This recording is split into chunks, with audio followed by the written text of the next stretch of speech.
BSc third year, paper third, unit third. Topic का नाम है कैटलिस्ट या उत्प्रेरक। वे पदार्थ जो स्वयं अपरिवर्तित रहते हुए रासायनिक अभिक्रिया के वेग में परिवर्तन ला देते हैं उत्प्रेरक कहलाते हैं। और ये प्रक्रिया क्या कहलाती है? उत्प्रेरण। उत्प्रेरक का केवल इतना सा मतलब है कि वो अभिक्रिया का वेग बदल देता है। वेग को कम भी कर सकता है और ज़्यादा भी कर सकता है। जैसा कि ये ग्राफ दिया गया है, एक तरफ ऊर्जा वाई एक्सिस पे और एक्स एक्सिस पे अभिक्रिया निर्देशांक लिया गया है। यहाँ पर ये क्रियाकारक या अभिकारक है और ये उत्पाद है।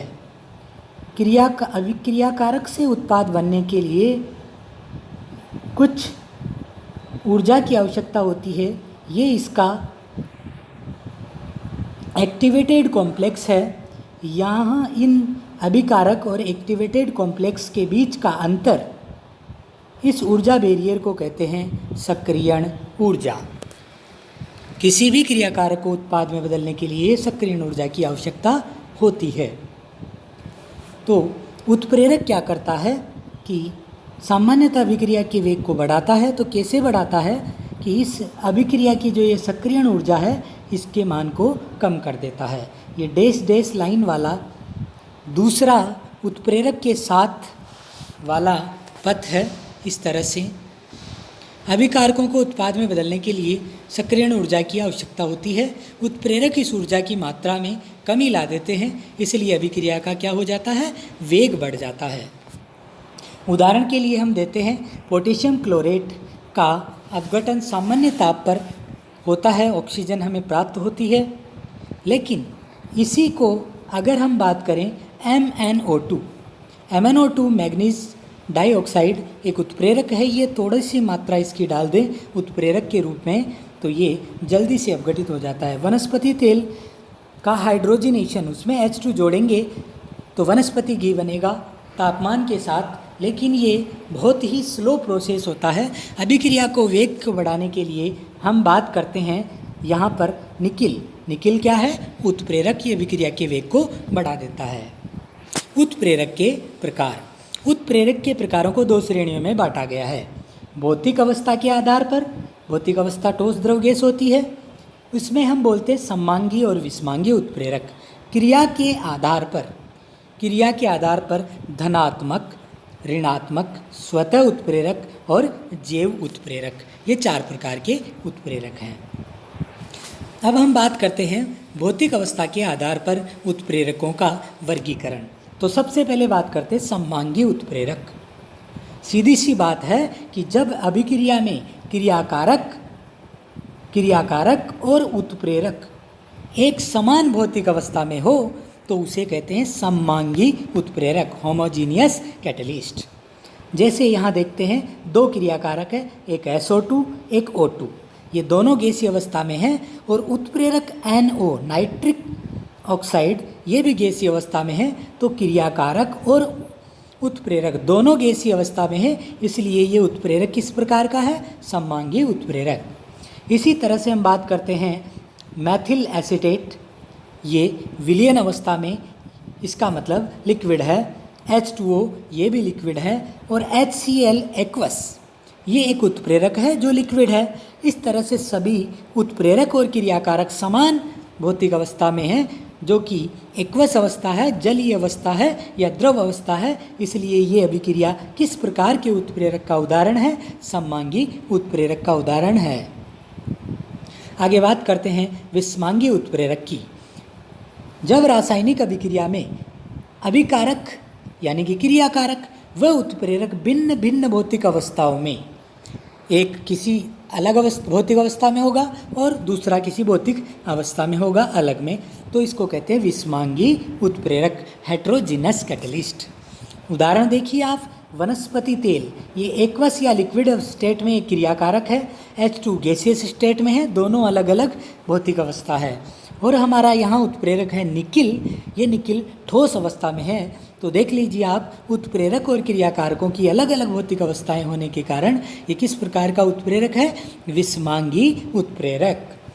N2 और H2 दोनों गैसीय अवस्था के क्रियाकारक है और उत्प्रेरक अगर गैस के अलावा द्रव या ठोस होगा तो ये विस्मांगी उत्प्रेरक का उदाहरण होगा। यहाँ पर Fe लोहा एक ठोस चूर्ण होता है, इसलिए ये विस्मांगी उत्प्रेरक का उदाहरण है।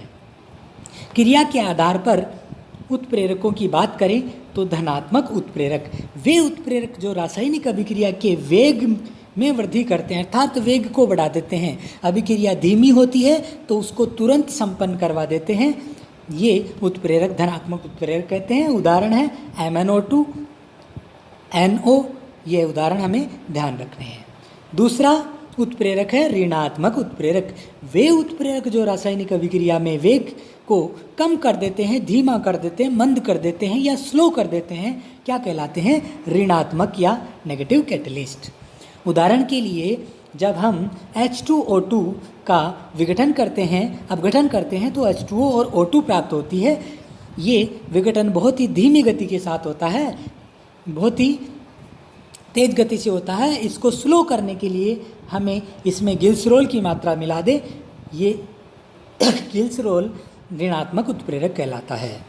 इसी तरह से क्लोरोफॉर्म की O2 से क्रिया कराएं एथेनॉल उत्प्रेरक का काम करता है और ये COCl2 एक पॉइजनस गैस, जहरीली गैस बनती है। इसके बनने की प्रोसेस को स्लो करने के लिए उत्प्रेरक मिलाते हैं एथेनॉल, इसलिए ये उत्प्रेरक इस प्रोसेस को स्लो कर रहा है, धीमा कर रहा है वेग को, इसलिए ये क्या कहलाता है? नेगेटिव कैटलिस्ट, ऋणात्मक उत्प्रेरक। स्वतः उत्प्रेरक जब रासायनिक अभिक्रिया में शुरुआत में कोई उत्प्रेरक नहीं डाला जाता, लेकिन अभिक्रिया होने के बाद क्रियाकारकों से जब उत्पाद बनता है तो वह उत्पाद, जो उत्पाद बनता है वह उत्पाद स्वयं ही उत्प्रेरक का कार्य करने लगे तो वह कहलाता है स्वतः उत्प्रेरक। यहाँ हम बात करें एथिल एसीटेट, एथिल एसीटेट की जल के साथ अभिक्रिया करें तो एसिटिक एसिड और एथेनॉल बनता है। तो बना हुआ एसिटिक एसिड H+ या एसिटिक एसिड ये किसका कार्य करने लगता है? कैटलिस्ट का। इसलिए उत्पाद जब कैटलिस्ट या उत्प्रेरक का कार्य करे तो इसे कहते हैं स्वतः उत्प्रेरक। जैव उत्प्रेरक, ये उत्प्रेरक जैव रासायनिक अभिक्रियाओं में कार्य करते हैं, इन्हें हम क्या कहते हैं? एंजाइम। जी जो अभिक्रियाएं एंजाइम उत्प्रेरित होती है वो जैव उत्प्रेरक कहलाते हैं। जैसे माल्टोज का अपघटन माल्टेज द्वारा, यूरिया का अपघटन यूरिएज द्वारा, ये जैव उत्प्रेरक है। वे पदार्थ उत्प्रेरकों की क्रियाशीलता को प्रभावित करते हैं। दो पदार्थ हैं, एक है उत्प्रेरक वर्धक जिनको प्रोमोटर्स कहते हैं, जो उत्प्रेरक के साथ मिलकर उसकी क्रियाशीलता को, वेग, अभिक्रिया के वेग को और बढ़ा देते हैं, उनको कहते हैं वर्धक, प्रोमोटर।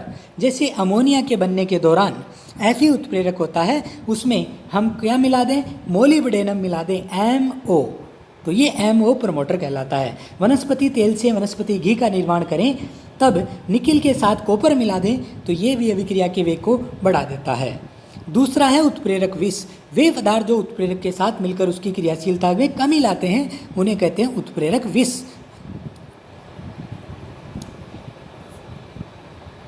ये स्लाइड हो गई है। उदाहरण है कोबाल्ट हम काम में ले लें अमोनिया के निर्माण के दौरान, तो ये क्या कहलाता है? उत्प्रेरक विष कहलाता है।